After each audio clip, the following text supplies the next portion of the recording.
तो खेद है। मैं एक छोटी फैमिली से बिलोंग करता हूँ और मेरी जर्नी ऐसी है। मेरे से चलते तो बनता नहीं था, मैं पैदल वॉकिंग करता था पहले। फिर धीरे धीरे धीरे लोगों से जुड़ाव हुआ। फिर मेरे को एक 3 स्टार होटल में नौकरी मिली, वो नौकरी की। फिर उसके बाद मार्केटिंग में जॉब किया। फिर धीरे धीरे धीरे करते हुए मैं अपने अपने दिमाग से काम कर रहा था। मेरे को कुछ सेल्फ प्रॉब्लम होने लगी तो मैंने एक ऐसा साधन चाहा कि मेरे को चलने में प्रॉब्लम ना हो। मैंने ट्राइसिकल अपनाई। उसी दौरान मेरे को एक व्यक्ति मिले, मेरे ख्याल से राम प्रसाद नाम है उनका, राम प्रसाद, और मंगू बोलते हैं उनको, शिव कुमार। जब मिले तो उनकी 80% करीब उनको डिसेबिलिटी थी। जब डॉक्टर के पास जा रहे थे तो उन लोगों ने 80% डिसेबिलिटी को करके कम करके 40% कर दी। तभी दिमाग में एक कैलकुलेशन जाहिर हुआ कि यार जो व्यक्ति डिसेबल है, उम्र के दराज में बढ़ रहा है, तो वो कम हो रहा है कि ज़्यादा हो रहा है। पहली चीज़ ये समझ में। तब से मैंने दिव्यांगों के लिए काम करना चालू कर दिया। दिव्यांग संघर्ष समिति में काम कर रहा था। फिर एक समिति बनाई 14 से लेके 2017 तक।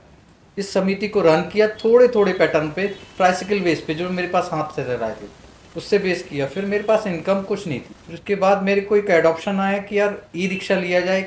सज्जन थे मेरे को, बोले ई रिक्शा ले लो। तो मैंने ई रिक्शा का ऑपरेशन बहुत पहले आया, पर वो हमारे मैनेजर साहब थे, बोलते ई रिक्शा नहीं, आपकी दोनों टांगे साझी हैं, आप ऑटो लीजिए। तो ऑटो पे आया। भगवान के देखिए करनी, देखिए मैं पैदल से चल रहा था, पैदल से ट्राइसिकल पे आया, ट्राइसिकल से मेरे को एक इधर तक पहुंचाया। फिर मैंने धीरे से करते करते करते मैं अपने आप देखिएगा, मतलब मेरी जर्नी ये रही। पहले मैंने होटल इंडस्ट्री अपनाई, काम में शर्म नहीं करी।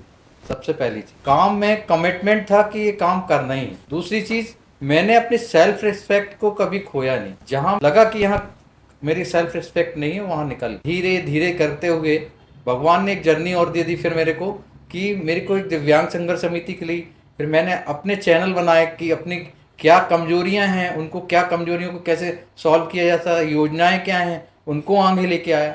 योजनाओं के बाद फिर मैंने एक चीज़ और सोची, जब योजनाएं ये हैं तो हमारे जो दिव्यांग भाई हैं उनमें क्यों ऐसा हो रहा है कि वो बढ़ नहीं पा रहे हैं। फिर उसके लिए काम किया। फिर मैंने बोला यार मेरी जो ग्रुप है वो छोटा है, इस ग्रुप को बड़ा करना चाहिए। तो मैंने कई राजनीतिक पार्टियों से मैंने चर्चा करी, सर मेरा एक ये प्रपोज होना चाहिए जो उसमें आपकी सहभागिता और राजनेताओं की सहभागिता हम दिव्यांगों को भी मिले, जिसमें कि हम अगर यदि शामिल होंगे तो हम उस तरह से जान पाएंगे कि राजनीतिक पार्टियों में हमारा हस्तक्षेप होगा तो हमारा वर्चस्व भी बढ़ेगा और हमारी जो इनकम है, इनकम ऑफ सोर्स बढ़ेगी। और दूसरी चीज़, हमारा दिव्यांग जो व्यक्ति नीचे है वो ऊपर उठ के आएगा।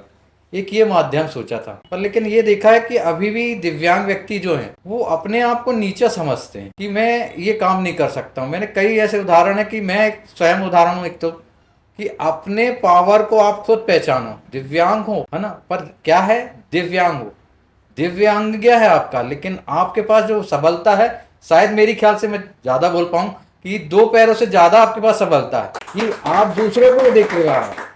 तो ये आपके माइंड में सेटअप होना चाहिए कि गूंगा भी है, बहरा भी है, लेकिन वो काम कर रहा है। एक अंधा है तो वो जाके प्रोफेसर का काम करता है।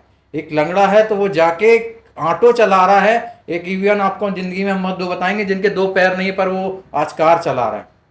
सबसे बड़ी बात मेरे लिए, मतलब प्राउड की बात ये होती है कि मेरे एक ऐसे दिव्यांग भाई भी हैं जो हर काम में निष्फल है। हमने उस व्यक्ति को देखा जो पैर नहीं है ना, पैर होने के बावजूद उसके कैलिपर्स जो थे वो सही नहीं थे, पर लेकिन वो ट्रैक्टर चलाता भी। मतलब मैं ये बोलूं कि अगर यदि मैं ये बोलूं कि मैं हवाई जहाज भी चला सकता हूं, तो आप अपने स्वाभिमान को हमेशा जागृत रहिए। दिव्यांग भाइयों से यही कहना चाहूंगा कि अपने स्वाभिमान से कोई खिलवाड़ नहीं करना। आपको बढ़ना है, आपकी दिव्यांगता ही आपको आगे बढ़ाएगी, ये आप सोच के चलिए। और दिव्यांग व्यक्ति कमजोर कभी नहीं होता, ये ध्यान रखिए। आपको सबसे सबल बनना है, आपको सक्सेस बनना है।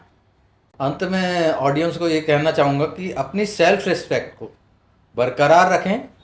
पैसा हर कोई कमाता है, लेकिन सेल्फ रिस्पेक्ट को बरकरार करके अगर यदि आप आगे बढ़ेंगे तो मेरी ख्याल से जीवन और देश और ऊपर, मतलब नेशनल लेवल पे आप आगे बढ़ेंगे। ये मेरा एक सुझाव है आप लोगों को।